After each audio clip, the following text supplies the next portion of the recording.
네, 95회 전산세무 2급 이론 문제 풀이를 하도록 하겠습니다. 1번 문제부터 보도록 하겠습니다. 자, 1번은 다음 중 재무제표의 기본과정이 아닌 것은 무엇입니까? 우리 개념체계에서 기본과정은 세 가지가 있었죠. 첫 번째는 기업 실체의 과정, 두 번째 계속기업의 과정, 세 번째 기관별 보고의 과정이 있었습니다. 정답은 발생주의의 과정. 이런 과정은 없죠. 그냥 이 발생주의라고 하는 것은 우리가 이제 손익계산서 작성 원칙이었죠. 수익과 비용은 발생주의에 의해서 작성 보고한다. 그쵸? 자, 그러면 이제 기업 실체의 과정은 뭐냐? 기업은 소유주와는 독립적으로 존재하는 회계 단위로 간주하자. 그러니까 소유주하고는 별개이다. 그 뜻이죠. 그러니까 회사 그 자체에서만 일어나는 거래에 대해서 장부를 작성하자. 그런 얘기예요. 그리고 계속기업의 과정은 그렇죠. 명백한 반증이 없다면 기업은 계속 존재할 것이다. 그 얘기고요. 우리가 사업을 할 때 처음에 창업을 했어요. 창업을 하고 나서 나는 이 사업을 1년 안에 그냥 부도를 내야지, 이런 마음으로 사업을 하는 사람들은 없겠죠. 평생 뭡니까? 이 사업이 계속 지속되길 바라겠죠. 그렇기 때문에 그런 걸 우리가 계속기업의 과정이라고 하는 거고요. 기관별 보고의 과정은 우리가 기업의 정보를 정확히 보고하려면은 자산과 부채와 자본이 움직이지 않아야 되겠죠. 근데 거래는 매일매일 일어나니까 매일매일 자산과 부채와 자본은 움직이겠죠. 그렇기 때문에 정확히 보고하려면 결국 뭐다? 회사가 문 닫았을 때 그때 보고하는 것이 정확하게 보고하는 건데, 그렇게 되면은 정보용자들이 회사가 문 닫을 때 정보를 알 수가 있단 말이에요. 그러면 안 되겠죠. 그렇기 때문에 1년 단위로 일정 기간을 끊어가지고 분할하여 보고하자, 그 얘기예요. 그걸 우리가 기관별 보고의 과정이라고 하는 겁니다. 그래서 이 세 가지의 과정을 간단하게 설명드렸으니까 기억을 하셔야 되겠습니다. 다음은 2번 문제 보도록 하겠습니다. 네, 2번입니다. 기말 재고자산을 확인하기 위하여 창고에 있는 재고자산을 실사한 결과 창고에 보관 중인 재고자산의 가액은 200만원으로 확인되었답니다. 이외의 재고자산과 관련된 자료는 다음과 같은데요. 정확한 기말 재고액을 계산하라, 그 얘기죠. 그러니까 여기 있는 이 200이 어떤 걸 의미하는가 하면은 현재 우리 회사가 기말에 창고에 보관하고 있는 게 정확히 200이라는 얘기예요. 그러면 이 200이 기말 이제 재고자산이 되는 건데, 지금 밑에 보니까 이런 특수한 거래들이 일어났다는 얘기죠. 그럼 이런 특수한 거래 때문에 이 기말 재고가 조금 바뀔 수가 있다는 얘기입니다. 그래서 이런 내용들을 좀 파악해가지고 정확한 기말 재고액을 구해보아라, 그 얘기예요. 그래서 우리는 일단 현재 창고에 있는 200만원을 출발로 해가지고 여기 있는 내용들을 플러스한 다음에 정확한 기말 재고를 구하시면 되는 겁니다. 자, 그럼 먼저 첫 번째, 미착상품이죠. 미착상품은 우리가 무역거래할 때 많이 일어나는데 도착지 인도 조건이 있고 선적지 인도 조건이 있죠. 근데 이 부분은 여러분들이 좀 정확히 캐치해야 되는 게, 우리 회사가 매입자냐 아니면 판매자냐, 여기에 따라서 내용이 좀 바뀔 수가 있습니다. 그래서 우리 회사가 매입자인지 판매자인지 봐야 돼요. 근데 보니까 매입자라고 되어 있죠. 그럼 우리가 물건을 구입하는 경우니까, 즉 수입하는 경우니까, 자, 이제 문제를 읽어보면서 잘 판단하셔야 됩니다. 선적지 인도 조건이란 말은 무슨 말인가 하면은, 해외에서 우리가 지금 현재 어떤 상품을 수입을 하고 있는데 배에다가 물건을 실어버리면은 우리 회사께 된다는 얘기죠. 그럼 만약에 우리 회사가 중국에서 이제 물건을 수입을 한단 말이에요. 그러면 중국에 있는 부두에서 선적지, 그러니까 선적을 했다는 얘기는 배에다 물건을 실었죠. 그러면 실어가지고 이게 지금 현재 뭐다? 운송 중이라는 얘기죠. 그러니까 바다 위에 떠 있다는 얘기야. 그럼 바다 위에 떠 있는 이 물건은 누구 거냐? 선적지 인도 조건이라면 우리가 매입자 입장이니까 배에 실는 순간 우리 거죠. 그럼 바다에 떠 있어도 우리 겁니다. 그렇죠? 그렇기 때문에 이 15만원만큼은 200만원에다가 플러스를 해달라, 그 얘기예요. 이해하셨겠죠? 그래서 플러스를 하는 겁니다.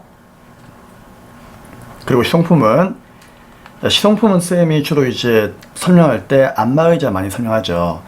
안마의자를 이제 홈쇼핑에서 팔았는데 일주일 동안 써보고 마음에 들면은 구입을 하고 마음에 들지 않으면 반품만 세우라고 했어요. 그쵸? 그래서 이제 판매를 했는데 소비자들이 40%가 이 안마의자가 정말 마음에 든다, 나 이거 구입하겠다라는 그런 매입 의사를 표시한 거예요. 그럼 매입 의사를 표시했다는 얘기는 5, 4, 20 20만원만큼은 판매가 이루어진 거죠. 그럼 나머지 30만 원만큼은 아직까지 매입 의사를 표시 안 했으니까 판매한 게 아니겠죠. 결국 30만 원은 판매한 게 아니니까 우리 회사의 재고에다가 포함을 해야 되겠죠. 그래서 고객 댁에 그 30만 원만큼이 있다고 할지라도 판매한 게 아니니까 우리 회사의 기말에 판매하지 않고 남아있는 재고로 넣어야 되는 거예요. 그렇기 때문에 30만 원만큼은 당연히 기말 재고에 플러스를 해야 되는 겁니다. 다음은 장기 할부 판매죠. 장기 할부 판매는 일단 단기 할부이던 장기 할부이던 우리 회계는 돈이 들어오고 안 들어오고가 중요한 게 아니죠. 그냥 할부 판매는 물건을 인도했으니까 인도 기준이죠. 물건을 인도했다면 그것으로 판매는 이루어진 겁니다. 그렇기 때문에 25만 원만큼은 판매가 된 거니까 당연히 기말 재고에 포함하시면 안 됩니다. 그쵸? 그래서 할부 판매는 인도주의이기 때문에 회수가 되든 안 되든 이게 중요한 건 아니다. 그냥 판매로 끝난 것이다. 자, 다음에 적성품입니다. 적성품은 쌤이 주로 어떤 걸 많이 예를 들죠? 출판사와 교보문고 이야기를 많이 했죠. 그러니까 출판사가 이제 위탁자고요. 그쵸? 교보문고가 수탁자예요. 그러면 출판사가 교보문고한테 책을 판매해달라고 맡겼어요. 그쵸? 그러면 교보문고가 책을 판매했다면 그게 출판사, 즉 위탁자, 우리 회사에 판매가 되는 거죠. 그래서 40만 원치를 맡겼는데 책이 얼마치가 75%만큼이 판매가 되었거든요. 그쵸? 그러면 75%면은 이게 얼마입니까? 4, 7에 18, 4, 5, 20이니까 30만 원치죠. 그러면 30만 원만큼은 판매가 되었대요.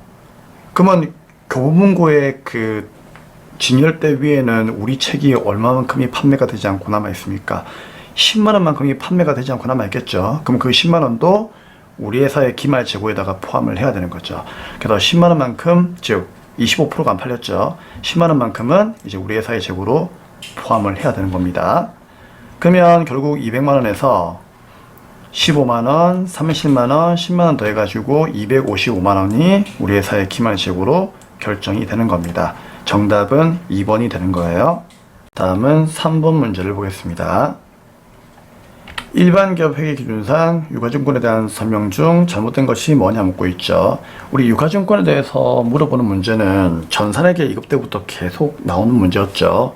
그래서 이 단기매매증권부터 지분법 적용 투자주식까지 요 참고 내용을 쌤이 필기해 놓았으니까 이걸 보면서 문제를 풀어주시면 되겠습니다. 자, 그러면 1번부터 보도록 하겠습니다.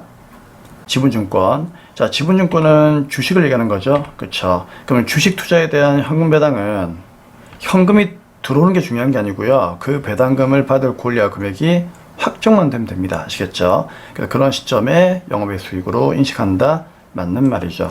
주식 투자는 영업이 아니기 때문에 영업의 수익으로 당연히 인식을 하는 겁니다. 그러면 1번은 맞는 거고요. 2번.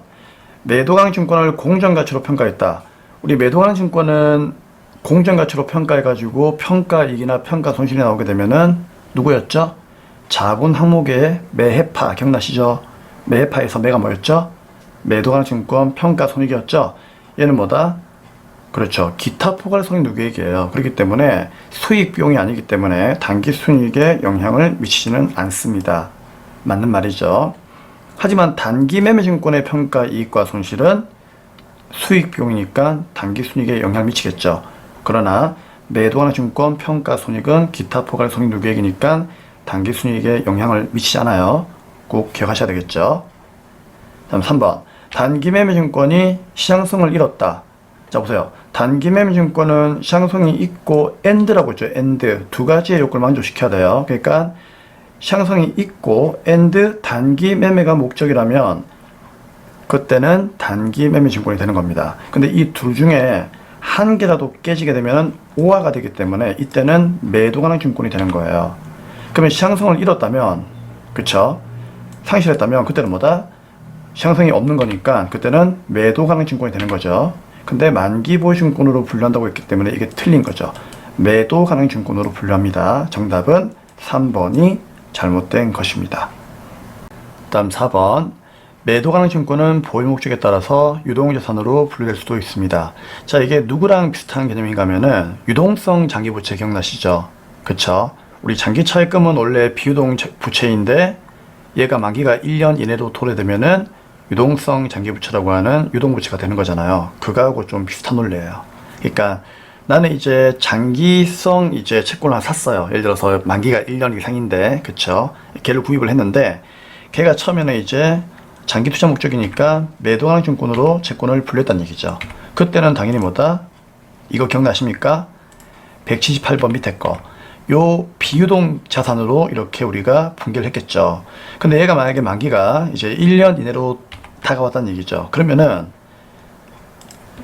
비유동 부채로 분개했던 이 매도가능 증권도 뭘로? 그렇죠. 위에 있는 유동성이 있는 유동자산의 매도가능 증권으로 변경할 수 있다. 그 얘기예요. 아시겠죠? 그렇기 때문에 매도가능 증권도 유동자산으로 분류가 될 수 있습니다. 그래서 분개할 때 이렇게 두 가지가 나온 거잖아요. 그러니까 쌤이 기본 강의 때 얘기했죠. 위에 거는 유동, 누굽니까? 당좌 자산이고요. 밑에 거는 비유동, 투자 자산의 코드이다. 기억나시죠? 네, 이렇게 해서 3번은 3번으로 정답을 체크하고 다음 4번을 보도록 하겠습니다. 다음은 4번입니다.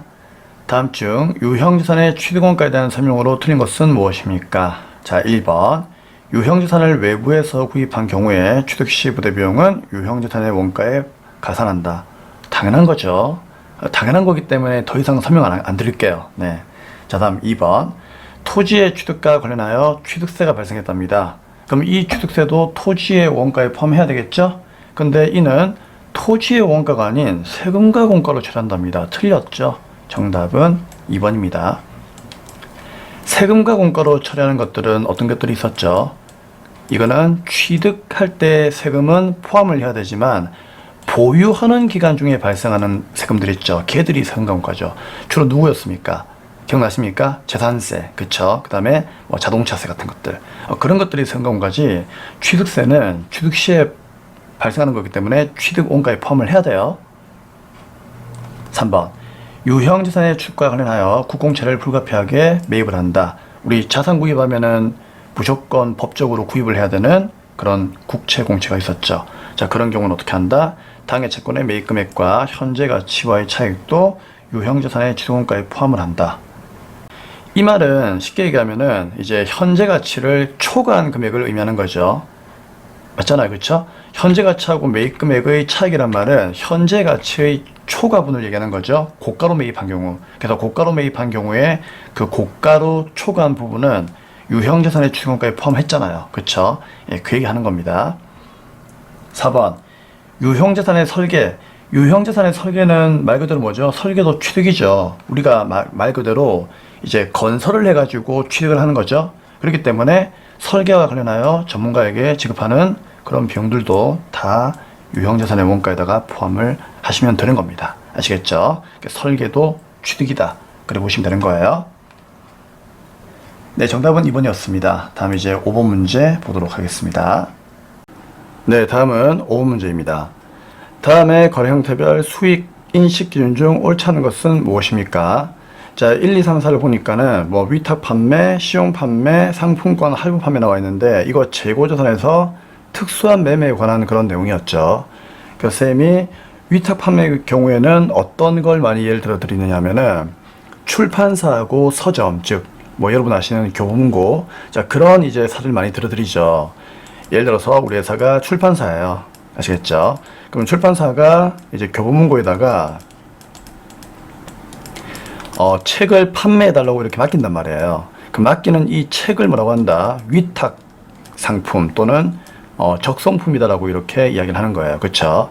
그럼 이때 판매해달라고 부탁을 하는 사람을 위탁자라고 하고요.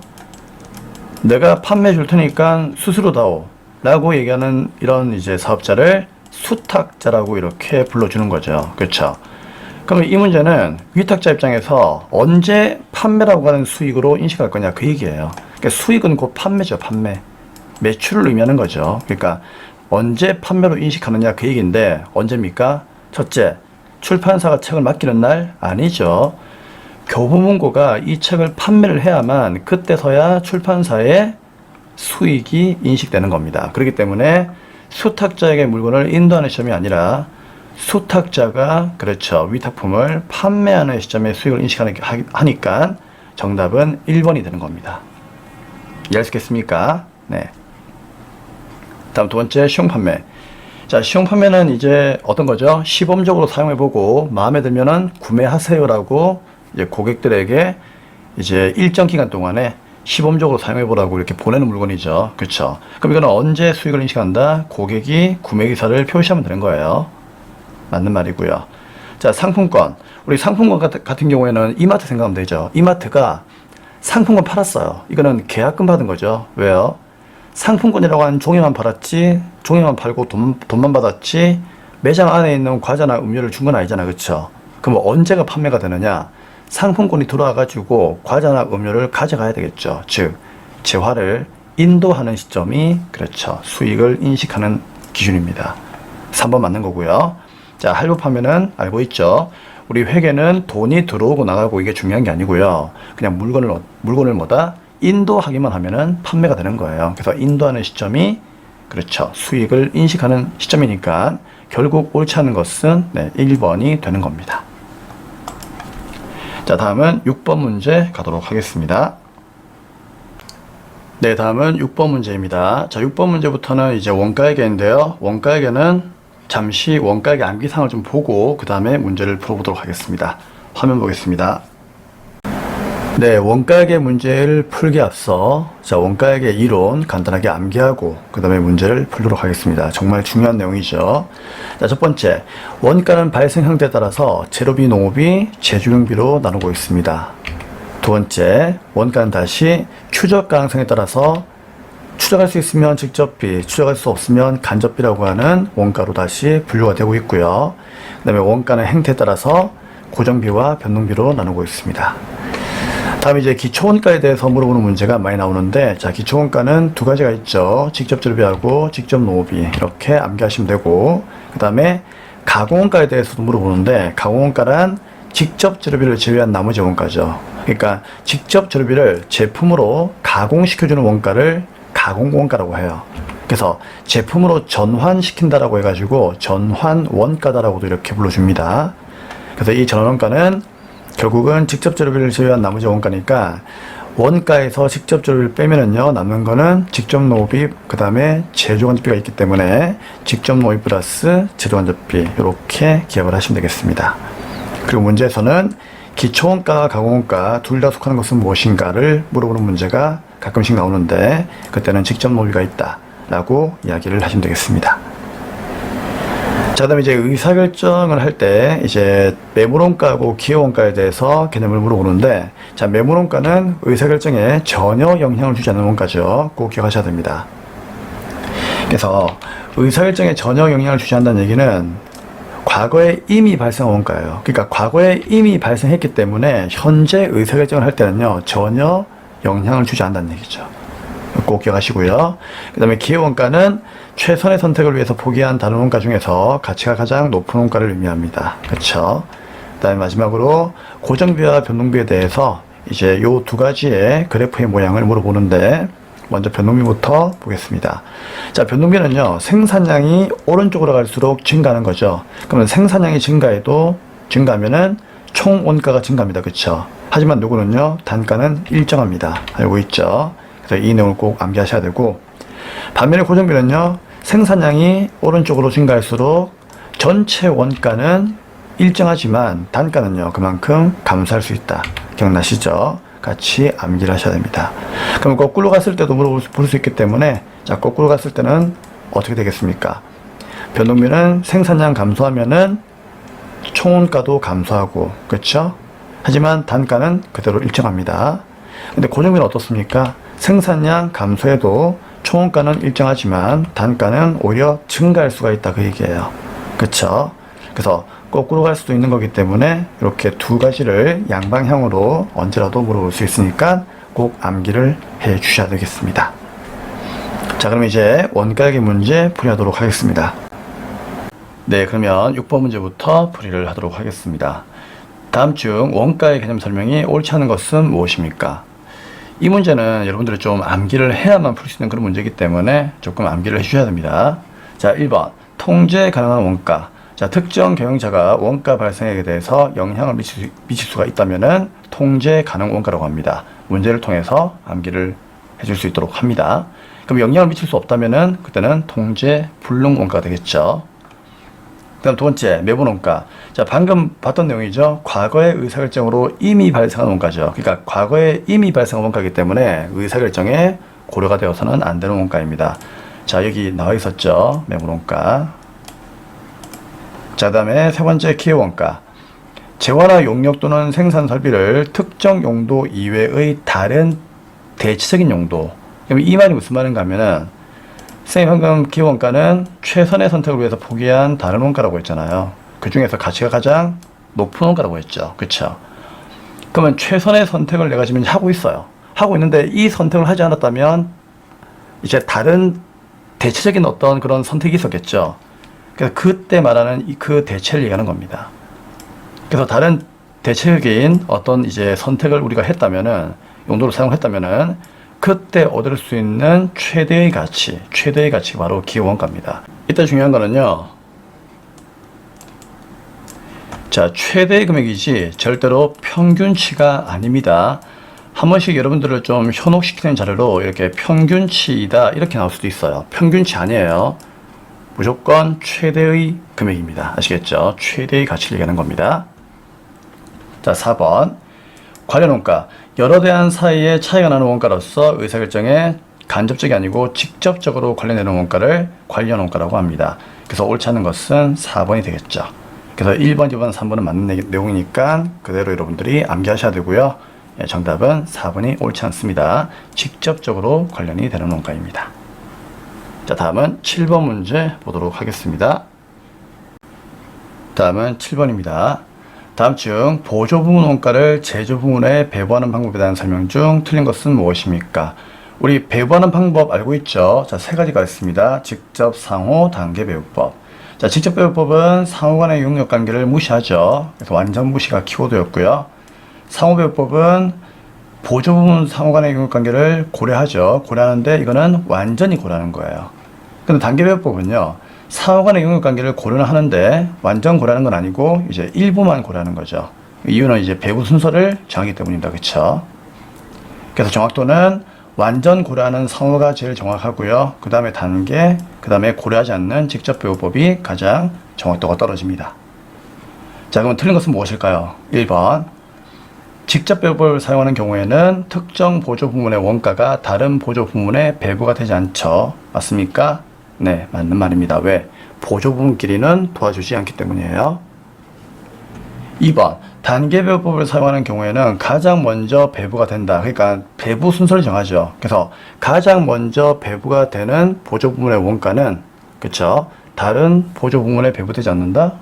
그건 아닌데. 그쵸? 가장 먼저 배부할 때는 다른 보조 부문에 다 배부하죠. 근데 배부하고 나서 이제 먼저 배부되는 건 사라지고 그 다음 배부되는 거는 또 어떻습니까? 먼저 배부가 되는 보조 부문에는 배부하지 않고, 그쵸? 다른 또 보조 부문이나 다른 제조부에 배부를 하는 거죠. 그래서 이거는 왜 틀렸는가 하면요.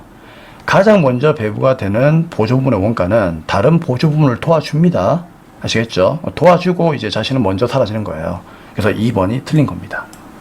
조금 말이 어렵게 나왔어요. 3번. 상호배부법을 사용하는 경우에는 배부 순서에 따라서 특정 제조 부문에 대한 배부액이 달라지지 않습니다. 그렇죠? 배부 순서에 따라서 이제 배부액이 달라지는 것은 누구밖에 없다? 그렇죠. 순서를 정하는 단계 배부법밖에 없습니다. 4번. 상호배부법은 보조 부문 상호 간의 용역수 관계를 완전히 고려하는 방법입니다. 맞는 말이죠. 정답은 2번입니다. 그래서 이 2번을 조금 이해하시려면 여러분들이 계산 문제를 한번 더 풀어보세요. 그러면은 이해가 될 겁니다. 그렇죠? 자, 이제 8번 문제 보도록 하겠습니다. 네, 다음은 8번 문제입니다. 자, 8번 문제는 잠시 그림을 보도록 하겠습니다. 다음 자료에 의하여 선입선출법에 의한 재료비의 완성품 환산량을 계산하면 얼마입니까? 라고 되어 있습니다. 그쵸? 우리 선입선출법, 완성품 환산량 이런 말 나오면은 종합원가 계산이죠. 자, 종합원가 계산에서 완성품 환산량 구하라 이런 문제 나오면은요. 환산량 공식, 그쵸? 요거 수업 시간 때 한 거 외우시면 되고요. 자, 이 문제 풀 때는 첫 번째 원가의 흐름을 먼저 파악하시면 되고요. 두 번째는 재료비와 가공비를 나누시면 되고, 세 번째 투입 시점을 파악하시면 되겠습니다. 자, 일단 원가의 흐름은 보니까 문제에서 선입선출법으로 나와 있고요. 그쵸? 그 다음에 당사는 종합원가 계산을 도입하여 원가 계산하고 있다. 뭐 당연한 거고요. 그 다음에 재료비라고 하는 것은 공정 초기에 전량 투입되고 있죠. 그러면 재료비하고 가공비를 나누어 가지고 투입 시점 파악해야 되는데, 얘는 초기에 전량 투입이니까 당연히 착수가 되겠죠. 그리고 가공비는 공정의 진행에 따라서 균일하게 발생하니까요, 균등 발생, 당연히 진행이 되겠죠. 그럼 이렇게 투입 시점을 파악을 다 했습니다. 그리고 자, 기초의 수량이 400개, 단기의 착수 수량은 단기 총 제조 원가의 수량이죠. 이거는 그냥 일단 체크만 하시고요. 그 다음에 기말의 제공품은 말수가 되겠죠. 이게 2000개가 되겠습니다. 그러면 초수하고 말수는 있는데, 그쵸? 뭐가 없죠? 완수가 없죠. 완성품 환산량. 그래서 이 문제는 나중에요, 완성품 환산량을 먼저 구해 주셔야 됩니다. 자, 그러면 일단 정리를 해 보겠습니다. 자, 정리해 보면 첫 번째 원가의 흐름은 선입선출법이죠.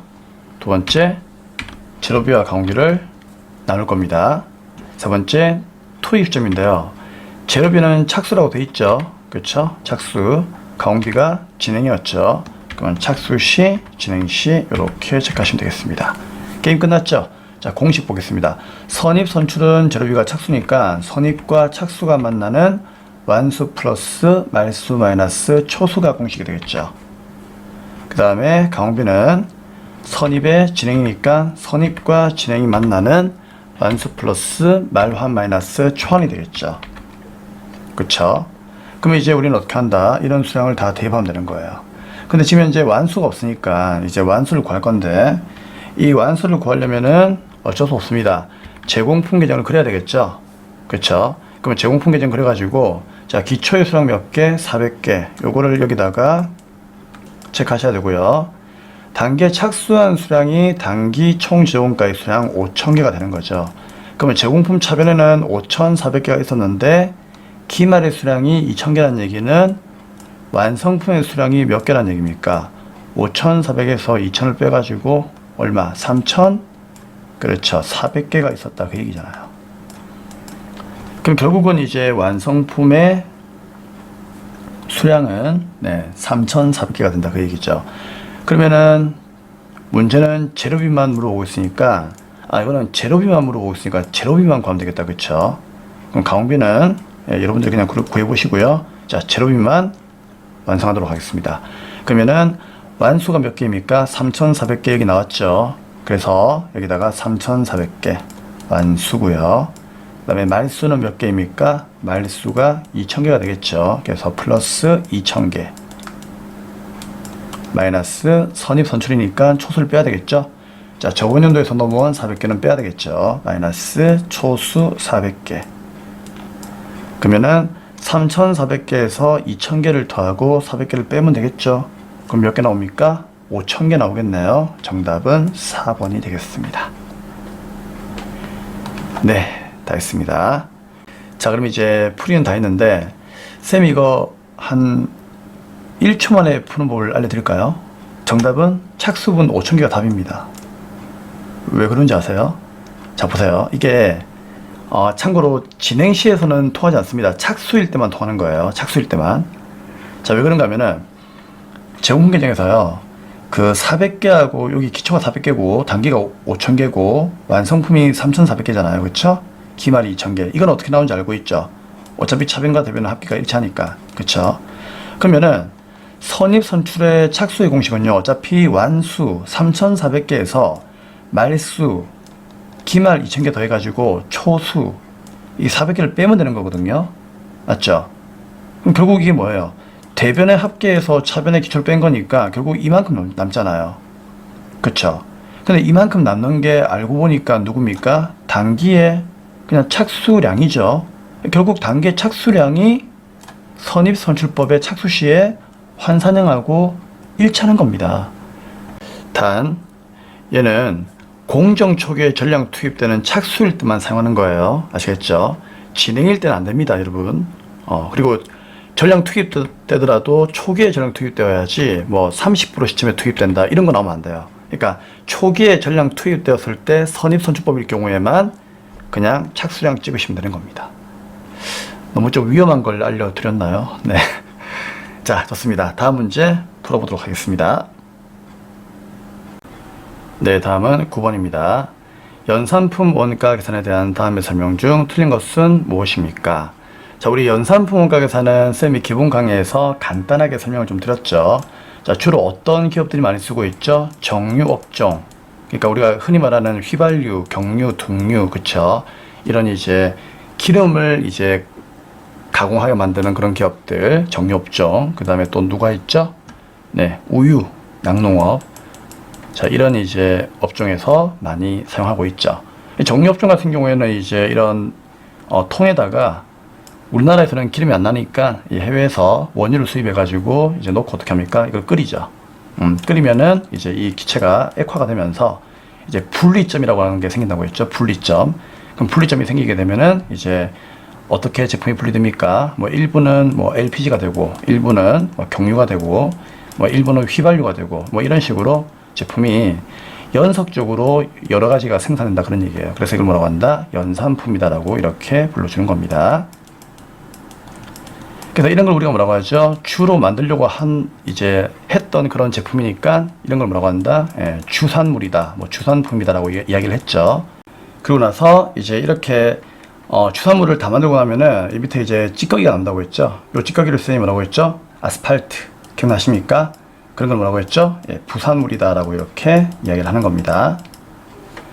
그래서 이렇게 한 가지의 원재료 가지고 여러 제품을 연속적으로 만드는 이제 이런 품목들을 연산품이라고 하고요. 이 연산품들은 이제 이렇게 분리점에서 맞죠? 분리점에서 생산이 되고 있습니다. 그러면 문제를 풀어볼 건데, 자, 문제에서는 틀린 게 뭐냐를 묻고 있죠. 그러면 1번을 보니까 결합원가의 배분 방법으로는 상대적 판매가치법, 순실현가치법, 물량균법 등이 있답니다. 맞는 말이죠. 쌤 기본 강의에서 간단하게 설명드린 적이 있었고, 또 이 내용에 대해서 계산 문제까지 풀이를 해드린 적이 있었죠. 참고하시면 되고요. 두 번째, 결합원가의 배분은 원가 통제의 목적이나 투자 의사결정에 영향을 미친다? 미치지 않습니다. 정답은 2번이죠. 결합원가는 이제 제품이 분리되기 이전에, 그쵸? 분리점 이전에 이미 발생한 원가이기 때문에 결합원가의 경우에는 이제 비관련 원가입니다. 그래서 의사결정에 영향을 미치지는 않습니다. 다만 이제 추가로 만약에 이제 가공을 하는 그런 가공비가 들어간다면은 추가 가공비의 투입 여부에 따라서 이제 이익이 날 건지 손실이 날 건지 이제 그런 이제 판단을 해서 이 제품을 생산을 할 거냐 말 거냐 그런 의사결정을 할 수는 있어요. 그건 당연히 뭐죠? 추가로 가공비가 들어가는 경우를 말하는 겁니다. 하지만 결합원가의 배부 전까지는 이제 이미 발생한 원가이기 때문에 결합원가 자체를 배부하는 것은 영향을 미치지 않습니다. 그래서 2번이 틀렸다라고 보시면 될 것 같고요. 자, 3번은 결합원가 중에서 상대적 판매 가치가 큰 제품을 주산품이라고 합니다. 선생님 방금 얘기했죠? 이거 얘기하는 거예요. 얘들이죠, 얘들. 그리고 판매 가치가 작은 제품, 부수적으로 나오는 것들, 아스팔트. 자, 이런 걸 뭐라고 하죠? 부산품이다라고 이야기를 합니다. 맞는 말이죠. 그 다음에 4번에 상대적 판매가치법은 분리점에서 판매가치가 없답니다. 그럼 판매가치가 없으면은 판매가치법을 사용할 수가 없는 거잖아요. 그쵸? 근데 판매가치가 없는 결합제품이 있을 경우에는 그쵸? 적용할 수가 없습니다. 당연한 거죠. 판매가치가 없으니까 적용도 안 된다. 그 얘기예요. 그래서 2번이 틀린 답이 되겠습니다. 근데 이제 이 문제를 모두 정답으로 되어 있죠. 자, 이게 왜 모두 정답이었을까요? 우리가 예전에는 이제 연산품 원가 계산이 우리 전산세무위급의 출제 범위에 들어갔는데 지금은 출제 범위에 들어가지 않는다고 합니다. 그래가지고 이제 출제 범위가 아니니까 전부 다 정답으로 해주겠다. 그런 취지였어요. 그런데 연산품 원가 계산을 쌤이 기본 강의에서 30분 정도 이론 정리해드리고 계산 문제까지 풀어드린 적이 있었어요. 그쵸? 근데 이제 안 나온다고 하니까 뭐 이미 공부하신 분들은 뭐 그대로 공부하시면 되고요. 네, 이제 새롭게 시작하시는 분들 위해서 카페에다가 연산품 원가 계산은 이제 제거를 하는 방향으로 공지를 올려야 할 것 같습니다. 참고하시기 바라겠습니다. 자, 다음은 10번 문제 보도록 하겠습니다.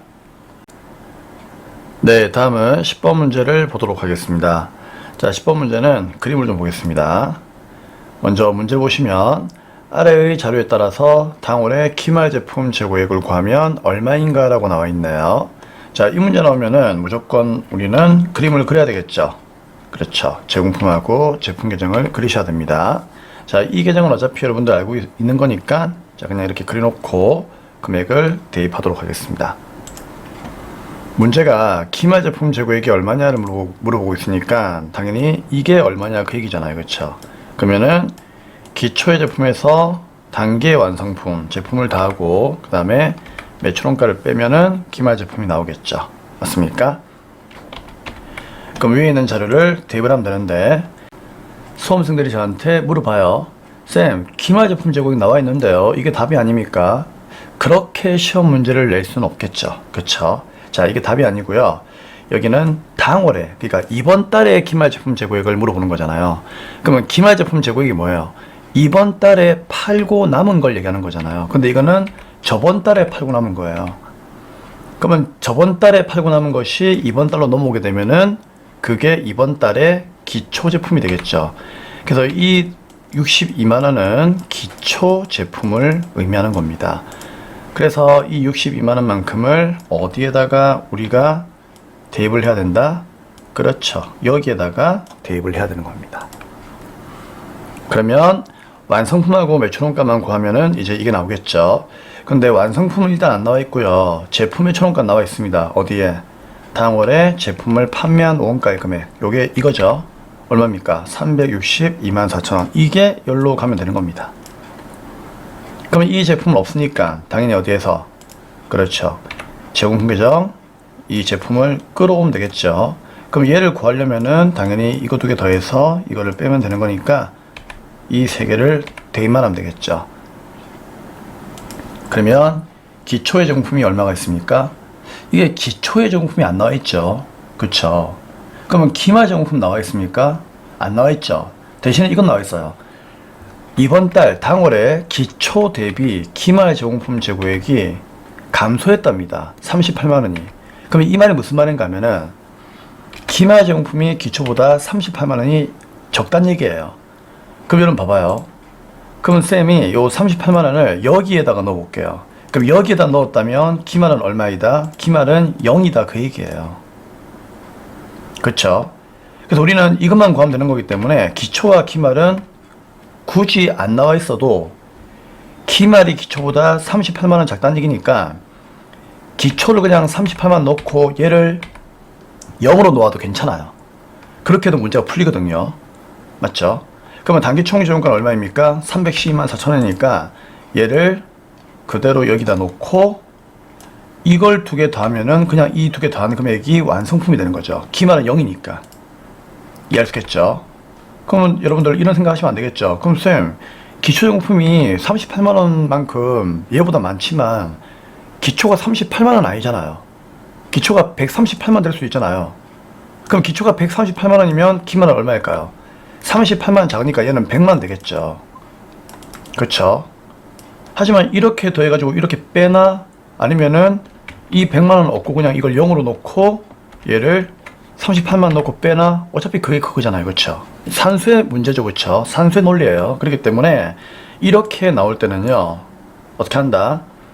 둘 중에 하나를 0으로 놓고 맞죠? 큰 놈의 금액을 넣어주시면 된다. 그 얘기입니다. 이해할 수 있겠습니까? 그래서 이 둘을 더해가지고 얘를 빼면은 완성품이 나오겠죠. 그러면 얼마가 나옵니까? 300 얼마? 50만 4천 원이 나오겠죠. 그쵸? 그럼 여기는 제품은 350만 4천 원이 나오는 거니까 요 350만 4천 원에서 62만 더해가지고 362만 4천 원 빼면은 그게 정답이 되는 겁니다. 그러면 350만 4천 원 맞죠? 플러스 62만 원 마이너스 362만 4천 원 빼니까 기말 제품은 50만 원이 나오고요. 그러면 50만 원이 정답이니까 답은 3번이 정답이 되겠네요. 간단하죠? 네. 그래서 이 문제가 풀고 나면은 좀 간단한 문제인데, 풀기 전에는 여러분들이 처음 접하는 거니까 이제 여기 있는 이 부분에서 약간의 이제 그냥 좀 수리적인 문제가 발생할 수 있다, 그 얘기예요. 네, 됐습니다. 자, 3번을 답으로 하고 다음 문제 11번 풀어보도록 하겠습니다. 네, 다음은 11번 문제인데요. 자, 11번 문제하고 12번 문제는 소득세법 문제인데, 소득세법은 외울 게 엄청 많죠. 그거 다 외워가지고 이 두 문제 맞출 바에는요, 차라리 원가액이나 부가세에다가 더 노력을 집중하는 것이 좋습니다. 그래서 소득세는 문제만 가지고 그냥 풀이를 해드리고요. 모르겠다 싶으시면은 그냥 암기하시고 스킵하시는 것도 괜찮습니다. 자, 11번 볼게요. 일단 풀이는 해드리겠습니다. 자, 11번. 다음의 기타 소득 중 과세 방법이 다른 한 개는 무엇입니까? 우리 과세 방법은 크게 두 가지가 있죠. 종합 과세가 있고요. 두 번째는 분리 과세가 있습니다. 소득세는 이 두 개를 병행하여 사용하고 있죠. 그런데 1번에 있는 뇌물이나 알선수재, 배임수재에 의하여 받는 금품, 한마디로 뇌물이죠. 뇌물은 우리 세법에 종합과세 하자라고 나와 있어요. 그렇기 때문에 이거는 그냥 외우셔야 됩니다. 종합과세 해야 됩니다. 그리고 복권하고 승마 이런 것들은 이제 그냥 우리가 좀 우스갯소리로 얘기한다면은 뭐 인생은 한 방이죠, 그렇죠? 자, 그래서 이런 당첨금 같은 경우는요 전부 다 분리과세를 적용합니다. 그리고 연금계좌에서 연금 외 수령한 기타 소득이다. 무슨 말인가 하면은 이제 연금이라고 하는 것은 연금을 받아야 되는데 일시불로 수령하게 되면은 기타 소득으로 과세하기 때문에 이런 경우에도 분리과세가 되는 겁니다. 그래서 이런 분리과세는요, 그 종류가 정말 많습니다. 그거 다 못 외웁니다, 여러분. 뭐 외우고 싶다 그러면은요, 교재에 나와 있는 거 그냥 외울 수밖에 없습니다. 그렇기 때문에 뭐 이거는 암기가 필요한 내용이니까 여러분께 맡기겠습니다. 그래서 2, 3, 4는 무조건 분리과세이고요. 1번에 있는 뇌물은 종합과세이니까 결국 1번이 정답이 되겠네요. 네, 12번 문제입니다. 다음은 소득세법상의 주택임대소득에 대한 설명입니다. 옳지 않은 것은 무엇입니까? 이야, 이 너무 좀 지엽적인 문제이고요. 또 굳이 우리한테 이런 문제를 출제를 했어야 되었나라는 그런 생각이 좀 들긴 합니다. 하지만 출제가 되었으니까 일단 풀이는 해드릴게요. 자, 풀이는 해볼 건데, 자, 일단 1번부터 보겠습니다.